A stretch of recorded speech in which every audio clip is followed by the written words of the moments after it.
From the center of the universe and the home of your Grey Cup champion Toronto Argonauts, it's the X's and Argos podcast. Welcome to the X's and Argos pregame walkthrough, brought to you by Something in the Water Brewing. Ben Grant, joined as always by JB, and we've got a massive show for you today and another football game to preview. If you're looking to follow us on social media, you can find me on Twitter at Ben_Grant. You can follow JB at X's and Argos JB, and you can follow the show at X's and Argos, all on Twitter. Coming up today, we've got some injury updates for some key players like Chad Kelly, Curly Gittins Jr., Robert Priester, Sean Oakman. Plus, we had a chance to see the new uniforms in person. JB and I will tell you what we thought of them and if it changed our opinions of them. I want to talk to you briefly about a flag football clinic the Argos ran over this past weekend. Plus, the Argos held a pretty big press conference last week, and a number of announcements were made related to this season being the 150th anniversary season. So we'll get to that. And then as we transition to this week's exhibition game against the Ottawa Red Blacks, we've got players to watch. We've got OCDC, one thing, and predictions. All that and more coming up on this episode of the X's and Argos podcast. Before we get started, JB, I want to tell you a little bit more about Something in the Water Brewing, our title sponsor. I got something different on the go today. This is Juno Sparkling Peach and Papaya Iced Tea. And I want to tell you the story about how I was introduced to this, because this is another fantastic beverage, and this is a non-alcoholic beverage. And so when I went down to Something in the Water, I was talking to Steve, and he was sort of showing me around the place and showing me some of the different beer they have and what they were brewing. And we got to some of the non-alcoholic beer, and I think I must have made a face because he said, look, I know what you're thinking. Trust me. And I'm really glad I did because he was right. I've tried non-alcoholic beer and non-alcoholic beverages from other brewers and beer companies. It's just not really my thing.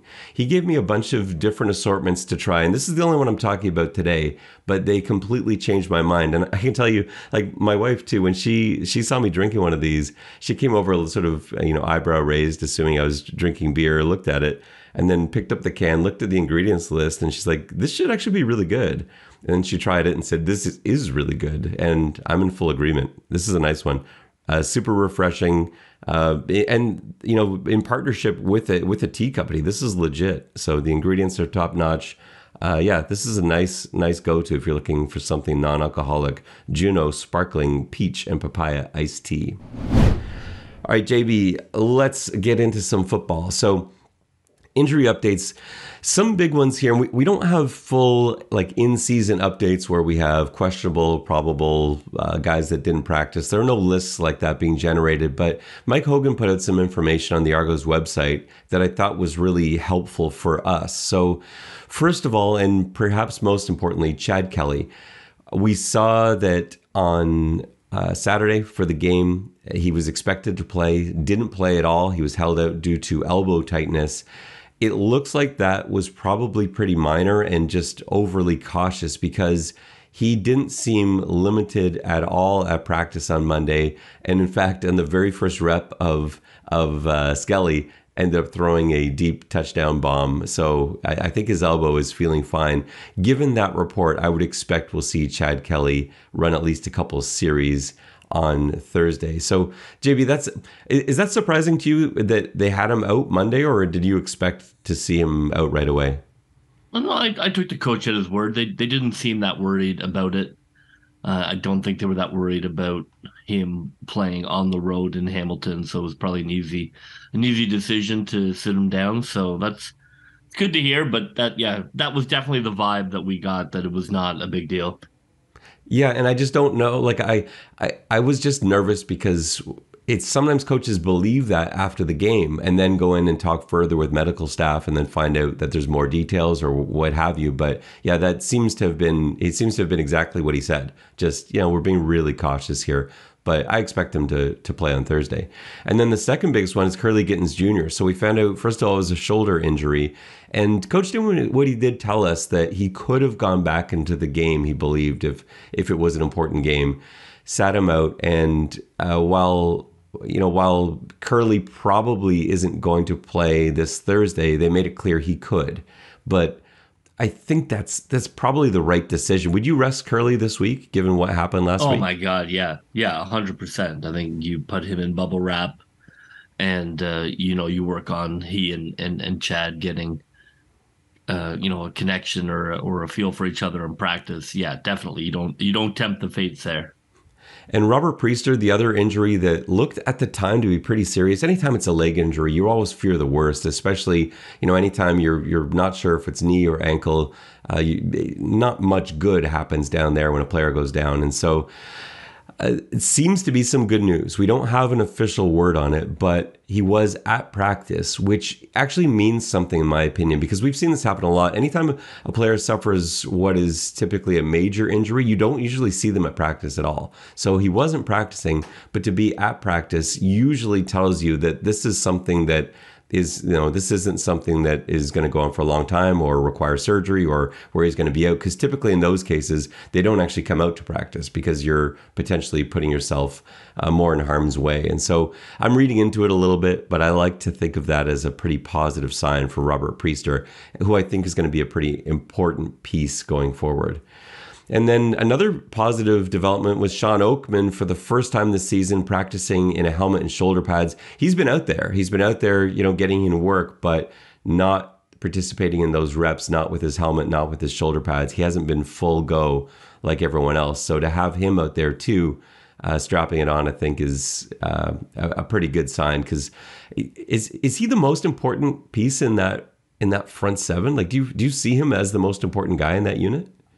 No, I don't. I think he is a valuable part of the team. I don't think he is a game changer on that level. Like that he is a valuable part of the team for sure. But I don't see it being. It's hard to say. Like it's like he is good and he is valuable, but not. I don't think I would. I don't think he's not. I don't think that they can't replace him if they had to. The reason I do think he's, I don't know. I think I'm probably with you that he's not the most. There's so many guys, and we don't even know what we're going to get from. That's what I mean. Look, obviously, I think he's great, but I don't think he's not Mwamba or McManus or some of the other players where they're just that's a huge issue if they are down. The reason I do put Sean Oakman in that conversation is because while it doesn't show up on the stat sheet, he does things, or rather he allows Coach Mace to do things that he couldn't otherwise do. That three-man rush that they send in with such confidence, it doesn't result in sacks, but it allows you to be able to, anytime you can drop 9 defenders into coverage on a 2nd and 10, good things are going to happen for your defense. And those 3, because of Oakman, are eventually going to get home. We saw some 3-man rush situations last year where Oakman's throwing guys out of the way like Thor in a Marvel movie, and he eventually got to the quarterback. So I don't think he runs that with as much confidence if Oakman's not in the middle taking up multiple blockers. And I think overall, when you're looking at the injury situation for the Argos, they've been very cautious. I like Coach Dinwiddie's approach, which is a very modern coach's approach. We've seen a few NFL teams run this sort of style where they're not going through those old school contact drills, putting in reps the same way that coaches used to do in the 70s, 80s, 90s. And Coach Dinwiddie, he knows he's had the last 2 seasons. There have been so many injuries for the Argos. And I think he has changed it up a little bit this year. That's my observation, where they're just being overly cautious. Someone's a little sore. You know what? Sit it out. That's okay. Get your mental reps in, and we know you'll be there when we need you. And I think that's something, like some of the guys that we haven't really seen on the field yet. I think we probably will start to see those guys getting more action soon, guys like Sean Oakman. JB, we got to see the uniforms in person. I want your initial reaction. Better or worse than what you thought they were going to be, having seen the promotional pictures, the videos, everything else. We see them live in Hamilton, and then only the blue combination. So the Cambridge blue jerseys with the Cambridge blue pants. What were your thoughts? Well, yeah, I liked them. I think they look a lot like the Blue Jay uniforms, to be honest. When you see them up front, they look like the Blue Jay baby blue.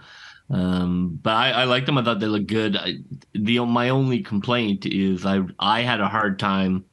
I mean, look, I've got probably some eye doctor delays that I need to take care of as well. But I did have a hard time picking up the numbers on the uniforms, the outline, the numbers just didn't pop off the uniform for me. So that would be my only quibble with it is, but I don't think most people are very concerned with it. I thought they looked good. Yeah, I actually thought they looked better than they did in the promotional stuff. I preferred them in person to what we'd seen previously.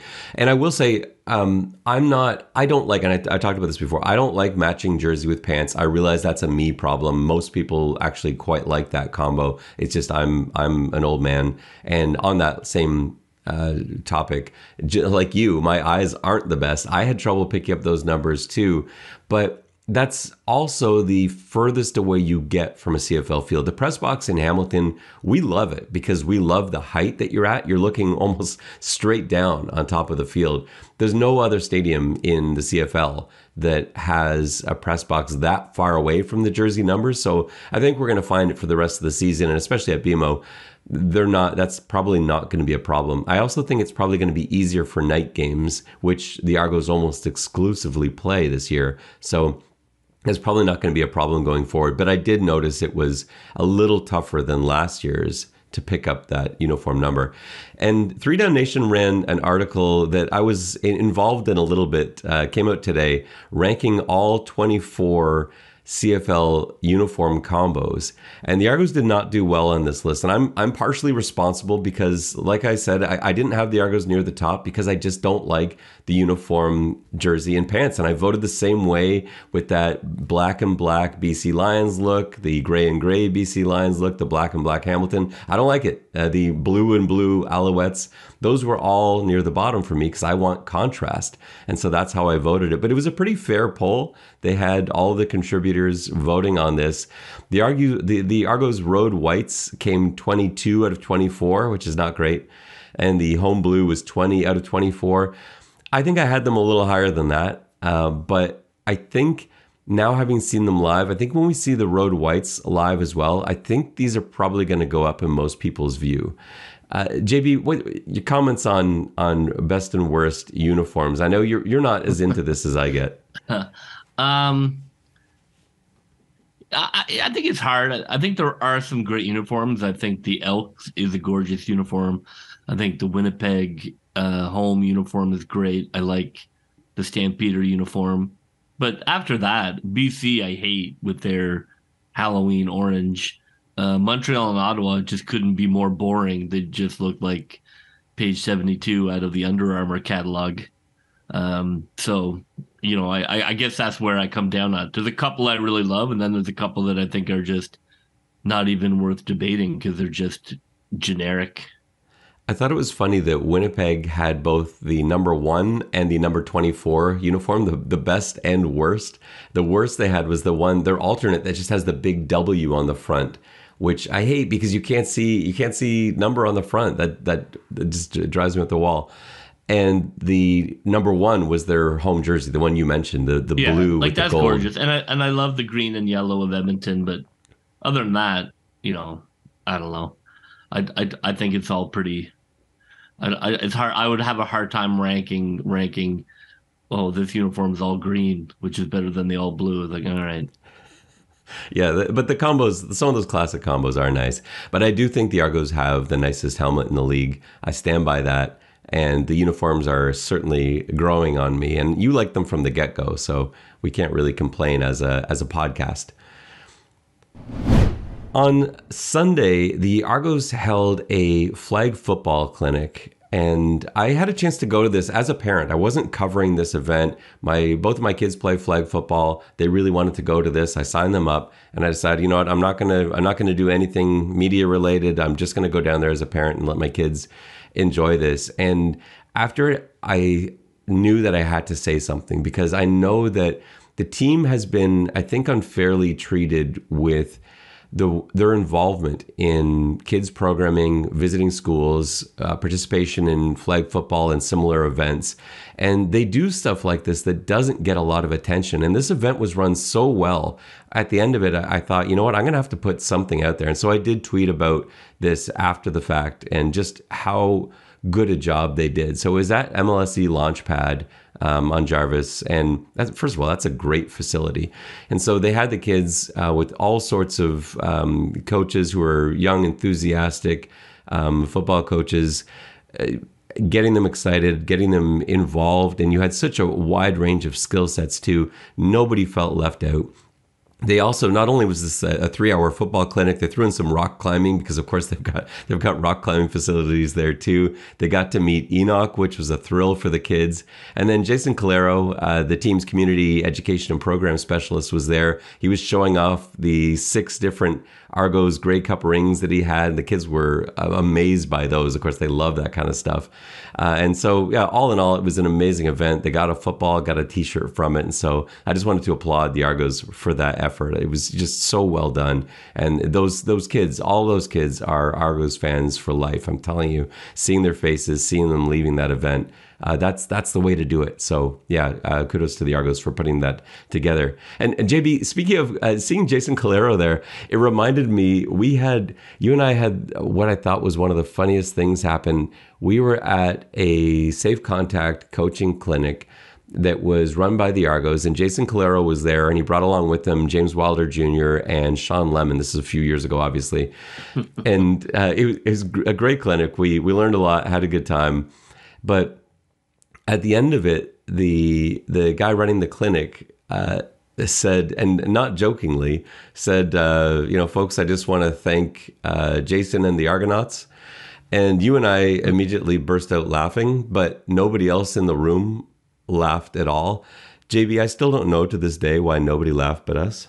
I don't know how many. I don't know what subjects the other coaches teach, but it didn't seem to be English or drama. Yeah, something with maybe a little bit more history or something. But yeah, Jason and the Argonauts. I think something more that rhymes with like with Ed. Jason and the Argonauts. I thought was the best thing ever. Yeah, nobody flinched. My takeaway, that was pretty funny. My takeaway from that was Wilder trying to teach how to get your head across. Yeah, I know. At a safe contact clinic. Well, because it was such an interesting time. This is how many years? This is 2017, I think, and yeah. We're sort of in the beginning of teaching safe contact, and so for high school age players, they're learning stuff that you just weren't seeing a lot in professional football because while it was a safer way to tackle, it wasn't necessarily what people were doing at the time. It wasn't that didn't really start to come into football until a couple of years after that, and so the high school programs tended to be ahead of the pros in terms of safe play. But yeah. It's funny seeing players, talk about safe contact when you turn on the games and it's not necessarily what's on TV on NFL or CFL football. So yeah, that was a pretty interesting takeaway. The press conference that the Toronto Argonauts held at the Argonauts Rowing Club was pretty cool. This was done last week on Friday. First of all, I love that they have it at the Argonauts Rowing Club because of the history, the ties there. And I think probably anyone listening to the podcast knows that. If you don't, you got to Google it and look it up because the Toronto Argonauts as a football team were born out of the rowing club looking for some conditioning to do in their off season. They're like, hey, why don't we try this new sport? We're talking 150 years ago. This is the 150th anniversary of the team, so it's perfect that they held it there. And at the rowing club, they've got all sorts of old memorabilia and photos and stuff like that too. But a lot of announcements came out of that. So first, the 150th anniversary logo, which is everywhere now, and it's going to follow the team around. It's not only do they have it on the uniform, but they have it with all of their press material. You're going to see it everywhere. It's sort of an old sailing ship with the 150 written across the sails, and it's the sort of black and white logo, which looks pretty sharp. They also announced that they'd be counting down the top 150 moments in Argos history. This one's a huge one, and I want to tip my hat to the people involved in this. So this is Mike Hogan and Danny Webb from the Argos, but they also recruited Don Landry, radio celebrity and former announcer for the Toronto Argonauts. I love Don Landry, and he knows the Argos inside and out too. And they very smartly got historians James Fraser and Paul Woods, both guys I couldn't think more highly of. Paul Woods, every time I say his name, I feel like I have to promote his books, which are just behind me here if you're watching on YouTube. They're such fantastic reads. I know we're off topic. Buy Paul Woods' books. Bouncing Back and Year of the Rocket, both amazing reads. But yeah, Paul Woods, James Fraser, they know the team's history so well. So between those guys, they were somehow able to count down the top 150 moments in Argos history. I have no idea how they did that. We count down the top 50 plays in 1 year, and that's hard enough. Trying to go back for 150 years and find the top moments, again, hats off. I'm excited to see that get released throughout the season. The other big one, JB, I think you're probably just as excited as I am about this. The home opener, July 18th, against the Hamilton Tiger Cats, we found out that the team is going to be giving away 15,000 replica Grey Cup rings. The first 15,000 fans in. That's not just like a 2,000 item giveaway. 15,000 of these rings. This is one of the coolest giveaways I think the Argos have ever done. Yeah, I mean, it's fun. I like it. It's a fun little stage piece for kids to like and have around, and I'm all for it. I wish they had a giveaway every game. I do like the giveaways. I like that cowboy hat giveaway they had a few years ago. And the lunchbox giveaway, my kids still use those lunchboxes, the SJ Green lunchboxes. They've had some really nice ones. I'd love to see them give away a miniature Grey Cup. That would be my... Just the little Grey Cups? Yeah. And they have those available for purchase. You can find those. Like they have them on the online store, like these little Grey Cups that you can purchase if you're interested in that. Yeah, you can. I will investigate that. Yeah, but I like rings. I've got a bunch of rings on display behind me here. I love championship rings. I prefer to earn them. I don't like to collect souvenir Grey Cup rings, but I think this is a pretty cool one, and I think most fans will be pretty excited to get one of these replica rings. The last announcement that I want to talk about that they made was adding 2 Argos to the All-Time Argos list, which is, every time I see those banners at BMO, it's such an impressive list. These guys, no question, they belong on it. Damon Allen, Daryl Mookie Mitchell, both those guys are all over the stat sheet. For Damon Allen, to have been here for all those years in the early 2000s, to have, he's on, you see him in the stat sheet for passing yards. You see him there for all-time passing yards, all-time touchdowns. He's all over the place. That absolutely makes sense. And Daryl Mookie Mitchell is he the best receiver of all time for the Argos? I think probably Terry Greer, some people might argue, but I think he's got to be up there for me, all time in receiving yardage. It's sort of surprising that he hadn't previously been added, I guess. So I like both of those guys up there. These are both hits, right? Yeah, I think they're both overdue. There's no debate to either. It's been a while since they'd added somebody. I'm glad they didn't just give up on it. It makes sense that, and I'm glad they're getting their due. Yeah, for sure. Let's transition to the football game. It's this week. It's in Guelph at Alumni Stadium. I love that venue for a CFL exhibition game. It's because it's such a compact stadium. You're right on top of the action. Man, it's fun to watch football there. I'm excited about this one, even though it's just an exhibition game. JB, let's talk about some of the players that we're going to look for here, because unlike regular season games, we're going to be previewing this game a little bit differently. We'll still have our same segments, but the angle is slightly different because we're looking at evaluation. So why don't you talk about a couple players that you are interested in watching in this one? I'm trying to pick some new people. Both are actually offensive for me. One is not much of a deep cut at all. I'm really curious to see Chad Kelly. This will be his first time as the starting quarterback of the Argos. I wonder how much run they give him, whether they just run. My guess is they probably run him out for a quarter rather than just a couple of of possessions, but I love, I'm curious to see, how he, his dropbacks, how settled his feet are, his reads, how much he scrambles, who does he seem to have connection with receiver wise. Yeah, I'm hopeful that we get a full quarter of Chad Kelly and have something to make vast overestimations about. Yeah, I hope we see him for a quarter too, because I have to imagine, we know that he was supposed to play 2 series last week. I have to imagine the plan was 2 series last week and probably half a quarter this week, because he doesn't have a lot of CFL experience. We know that. We've been hearing about that for the last year. They really need to get him in some game action. And so having lost that opportunity last week in Hamilton, I do think he's got to play some serious time. You want him running several possessions, I think. So yeah, I'm hoping for a quarter because he didn't play at all last week. Yeah, that makes sense. My other one is, as I like to call him, future All-Star Rajay Johnson. You love this guy. I do. I think if you look at his measurables, there's some debate whether he's 6'4" or 6'2". He's probably somewhere in between in the world of football measurements. He's not a blazer. His 40 time was 4.85, but that's why he's not in the NFL. His 3-cone time was comparable to top NFL prospects. His shuttle time, same. His vertical puts him right in the percentile of first and second round picks. So he is an elite athlete. We saw him track down that ball in the air, which was much harder than it looks.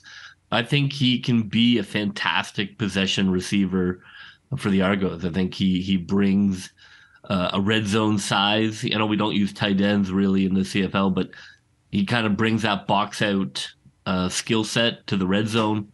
I think he's going to be. I think he's going to be a player. I mean, we'll see. I hope he gets a run out with Kelly, because I think he has the potential to be a really nice CFL receiver.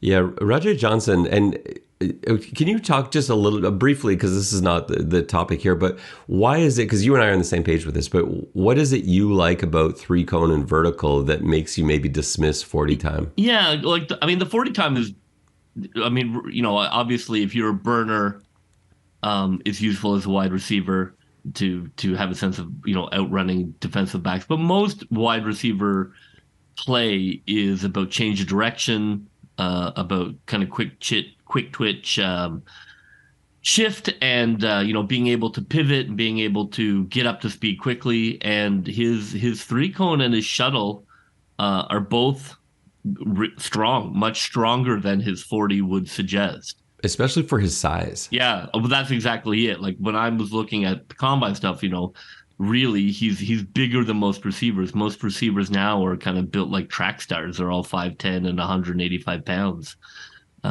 He is kind of an old school. He's built more like Andre Johnson than some of the more modern wide receivers. But yeah, the quickness there is I think the 40 time would be misleading. I think he can lose defenders in space. And that play you talked about, the touchdown pass, it was a corner route that Cam Dukes threw him. And it was, so Dukes had to be careful with this ball. He had to throw it offline. So you've got Rajay Johnson running a corner route, but he couldn't throw it true, like exactly to the spot that Johnson was going to, because there was a flats defender who had actually started peeling off his guy, and he would have picked it if we were actually on a line. And so Dukes intelligently saw that and led Rajay Johnson upfield. And that's a really tough ball to adjust to, because he's running his corner route. He's got to see it right off the quarterback's hand and sort of fade back into it and be mindful of the back of the end zone. And he caught it like right at the back of the end zone. So it was great field awareness, great tracking ability, and ball skill to be able to bring in a difficult catch. So yeah, I was impressed with him too. But yeah, I know you've liked him from the beginning. So he'll be a guy to watch. And that transitions into one of the guys that I want to watch. It's another American receiver, BJ Bird, who had an incredible game in Hamilton on Saturday with a couple of touchdown receptions. He had one where he just undressed the Hamilton defender. He caught it at about the 5-yard line, looked like he was going to make a move to the inside. And I couldn't I couldn't zoom in enough, even on the replay of this on social media. And I think I retweeted that play that the Argos tweeted out. You can take a look at it on my Twitter feed. Trying to zoom in and see what he did. I can't quite tell, but there must have been a subtle little shift to the inside because the Hamilton defender just like falls over and Bird walks into the end zone. He also made another spectacular catch for the other touchdown. He's someone to watch, but the thing is, you can't keep all these American receivers. So you got Rajay Johnson, who you talked about. We got BJ Bird, who I'm talking about. But what about DeMonte Coxie, Jeremiah Hiddell, Lonnie Moore IV, who looked like one of the best receivers that we'd seen this year in the double blue scrimmage, wasn't as nearly as visible in Hamilton. And what about Cam Phillips? I forgot about Cam Phillips. All those American players, how many of those guys are you going to keep? Because you're keeping DeVaris Daniels, Markeith Ambles, you're keeping those other guys, but you can't have all of Johnson, Bird, Coxie, Hiddell, Moore, Phillips. You probably have two of those guys. So who's not going to make it? And I don't know the answer to that question, but a lot of it is going to be determined by what happens this Thursday. So I want to see BJ Bird step up along with the rest of these guys and really challenge the coaches to make a decision to make this team better. The other guy I want to talk about is Deonta McMahon. You were surprised he got into the game last week. Can you expand on that a little bit before I go into what I'm excited about seeing? I don't know. I'm trying to think why. Well, I think you were thinking that the Argos might have tried not to really show him off. Because they're you're definitely more excited than I am for him. That's why I had a moment of pause. Okay. I know that you call him your special man. My special man. Yeah, I guess, going on your excitement, I did think that they might try to sneak him through, but obviously they're going to roll it. Yeah, I'd love to see. We talked about that. I'd love to see him. I'd love to see him go with the ones because he definitely will not sneak through now. Like, I don't know if that was I don't know if they could have snuck him through, but certainly the moment they put him on the field, that dream was over. He's enough of a high-profile guy, even though he went to McNeese. People knew about him. Like, I remember hoping, going back like to the NFL draft, I was hoping that my Cincinnati Bengals picked him up. I was thinking that he might be a nice seventh-round addition. They ended up drafting Chase Brown, and so running back became less of a thing. But he was a guy that I thought had incredible highlights. So it's not like the other CFL teams don't know who he is. They're fully aware of who he was. So I think probably the team decided, look, someone's going to probably pick him up if we don't take him, so we better see what he can actually do. And that's why they had him in the game. And he looked like I thought he would look, but actually better, because I thought he was going to bounce to the outside, because when you see his highlights, that's mostly what happened. He didn't at all. He took the middle of the field and he found ways to make yardage up the field. 7-yard carry, 9-yard carry, 9-yard carry, with really not too much in the way of a hole there. And so we've talked about loving to have a change of pace guy to complement the pounding of Harris and Ouellette. I think Javon Leake is on notice here. I think he's got to have a good game too, because I think Deonta McMahon showed more out of the backfield than Leake has at times. I think Leake, though, is their best returner. I don't think there's much question about that. So again, a nice day from Deonta McMahon puts the Argos as a team in a great position where the coaches are having to make a really tough decision. So yeah, those are guys I can't wait to see. Yeah, if he is returning kicks in the game, I think that's not great news for Leake.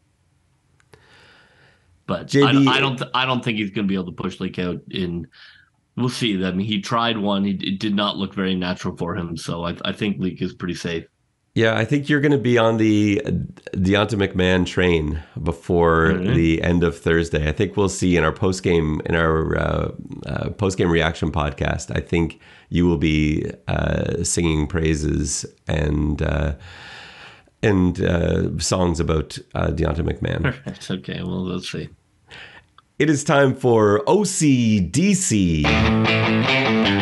OCDC is brought to you by the Business Barbershop and Spa. The Business Barbershop and Spa invites you to experience Etobicoke's premier licensed men's grooming lounge for hair, face, and body care. They're celebrating 10 years in the Kingsway, and they've got a deal on right now for all of our listeners. For the first 50 clients who book a service, they'll be entered into a draw to win a $200 gift card. All you got to do is mention Argos All About the Business when you make your reservation. So you need a haircut, you want to shave, you want to get a scalp massage like I had last time I got a haircut. It's fantastic. This is the place you want to go. I'm telling you, next time you need a haircut, this is a barbershop that sponsors a CFL podcast. Do yourself a favor as a CFL fan, as an Argos fan, book your hair appointment there. Trust me, you won't regret it. And make sure you mention Argos All About the Business, because that's how you get entered in to win the $200 gift card, mentioning Argos All About the Business. Let's get into OCDC, JB. This one's another tough one because we're not previewing a regular season game. Why don't I start it off this week talking about the Red Blacks offense and what I think they're going to do. So this one is a really delicate one because just going back to, and I want to look up what Coach Dice said from Ottawa this week. He said something about Jeremiah Masoli that made me raise an eyebrow. I had assumed this whole time that Jeremiah Masoli would be ready to go week one, and maybe he will be. But Bob Dice said this week, when he was asked about Masoli's status for the start of the season, he said, I don't like to put limitations on things. I'm not saying he won't be ready for week one. I'm not going to put a limitation on it. I'd be ecstatic if Jeremiah was ready. Maybe I'm wrong. Maybe I'm reading too much into this. To me, that sounds like a coach that's not expecting Jeremiah Masoli to be ready week one. And so if that is the situation, I think you've got to go in offensively with a very different plan than you might normally. Because if Nick Arbuckle is going to be your guy starting week one, then you have to do something to get him some confidence.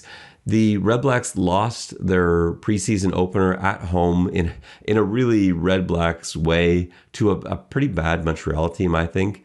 And I think you've got to have Nick Arbuckle leaving this game feeling good about himself. So my plan is going to be, you're going to give Nick Arbuckle really simple reads. You're going to give him some RPOs. We know from his time in Toronto, he loved that. He thrives in that environment. Just having one player to read. If he comes in, I pull it. If he bails out, I give it. Have him do a few of those. Some nice 1-yard reads to the sidelines, some flood routes, and I wouldn't have him in there too long. Arbuckle's an experienced quarterback. He's been in the league for a long time now. Have him make 4 or 5 passes, complete 3 or 4 of them, bring him to the sideline, send in everyone else. And the game plan from a passing standpoint is just going to be short, high percentage completions. I want to see all hooks. I want to see floods to the boundary, maybe on a rollout, and I want to see RPOs. That's as simple as you can get for Nick Arbuckle, but that's exactly what I think Ottawa should be doing in this game. JB, what is your defensive plan for the Ottawa Red Blacks?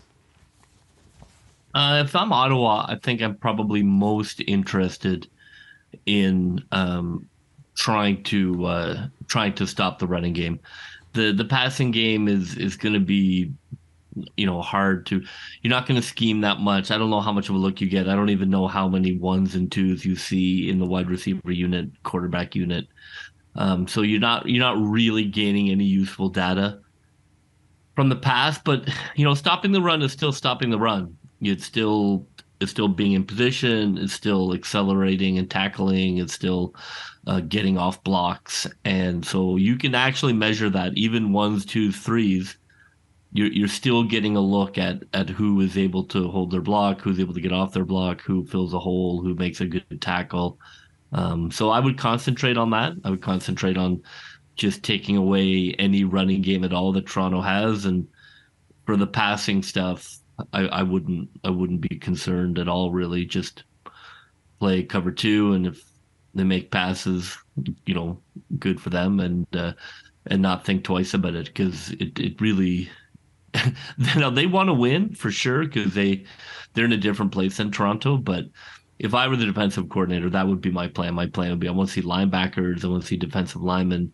That's what I want to focus on. Maybe send the occasional blitz in the first quarter, not in the third. That's about it. For my offensive plan for the Toronto Argonauts, there's two phases to this. One is entirely geared towards Chad Kelly. And then once he's out of the game, I think you shift to your plan two. So offensively for Chad Kelly, I think you actually want to put him in non-traditional preseason situations because you want to accelerate the growth and the film study that he's going to be able to do from his own play based off of probably not very much time. Like we're talking about a quarter, maybe at most. So what I mean by that, I want you to put him in situations where he's got full field concepts, not half field concepts, where you're really forcing him to do the difficult things. So as opposed to what I had with Nick Arbuckle, where I want it to be simple, where he's watching one or two guys, or he's got one read or handoff or throw to your hot to your glance route or whatever. I don't want that at all with Chad Kelly. So I want him in situations where he's got check with me's, where he's got two plays in the huddle and he reads the defense and actually calls that out. So it's going to involve the Argos showing way more than I'm typically a fan of in preseason. Usually I want preseason to be all vanilla, but the Argos have the first week bye. And so they've already got an advantage on their week 2 opponent, the Hamilton Tiger Cats, because they're going to get to see a full game of what Hamilton does. I think showing a little bit in one quarter here of what you've got is okay. And I think it's worth what you're going to get in return for having Chad Kelly take in those experiences. So I want to see difficult concept reads. I want to see high-low reads. I want to see him on the run. I want to see him roll out and have to make throws on the run. I want to see a couple deep balls mixed in there. And I want to see those pre-snap decisions that he's got to make. But all difficult things that are going to really challenge him the way he'll be challenged in the regular season. So that's my first plan. Now, once Chad Kelly comes out of the game, now I think some of those players that we highlighted, now we've got to see decisions for them. So we're evaluating guys like Lonnie Moore, like Rajay Johnson. Let's see these guys run read routes. Let's see some difficult decisions they've got to make where, based on what defenders are doing, their route is going to change. So the defensive coverage dictates their route. And decisions like that, let's see what their instincts are like. Let's see how quickly they read what the defenders are doing. And then let's see what they do with the ball in their hands after the catch. But you have to script it with some of these players in mind, because the worst thing that can happen on Thursday, injuries and things aside, the worst thing that can happen is at the end of Thursday's game, you don't know the answer to the question, who are we keeping at receiver? Who are we keeping on the offensive line? Who are we keeping at defensive back? You need to answer those questions. So you've got to force those situations. So for receivers, it's read routes. For offensive line, we're going to have to see those, again, a range of run plays. We're going to have to see guys pulling. We're going to have to see zone blocking, gap blocking, because you need to be able to assess all of these guys so that at the end of Thursday, you can go in with confidence and say, these are the guys we have to keep. These are the guys we want on the practice squad, and these are the guys we're wishing the best of luck as they continue their football career elsewhere. JB, where are you going for the Toronto Argonauts defense? I mean, this is probably not realistic, but I do think if I were the Toronto defensive coordinator, I would want to see a much better game out of my secondary. Way too many busts in the Hamilton game. So whether you're going to move people in and out of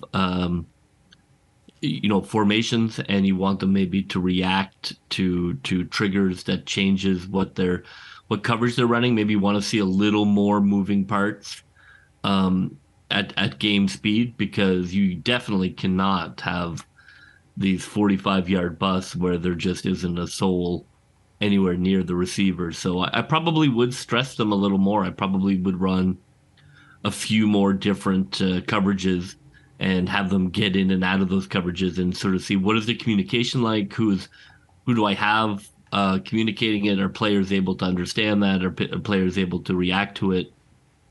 So from a film point of view, I would probably be a little more complex in the secondary to see if they can be a little more polished.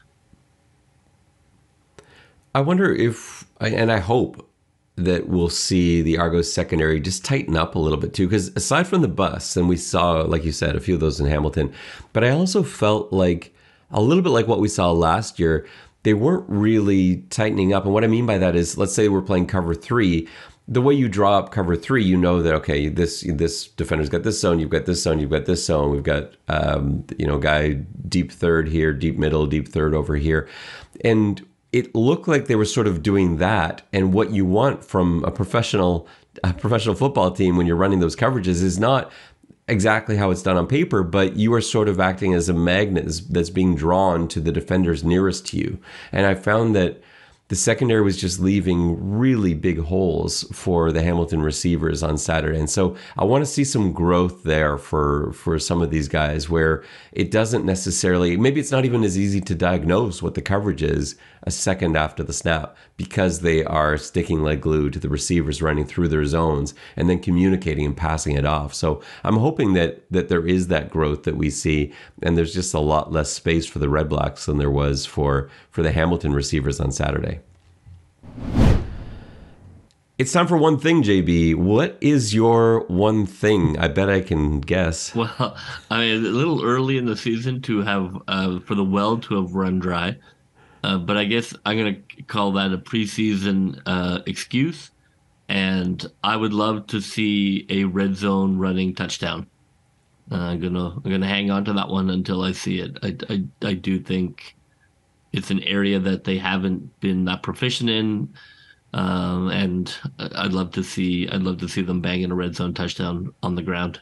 You need to be able to do it. Not a quarterback keeper, running back, touchdown.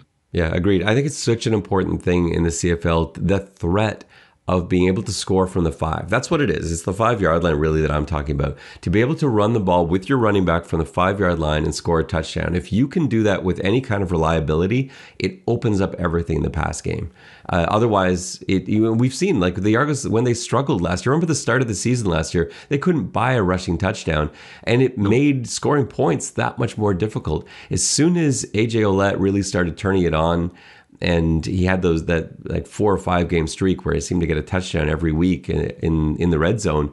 That opened up everything for McLeod Bethel-Thompson, because teams couldn't anymore just rely on the fact that we know it's got to be a pass and be looking pass first.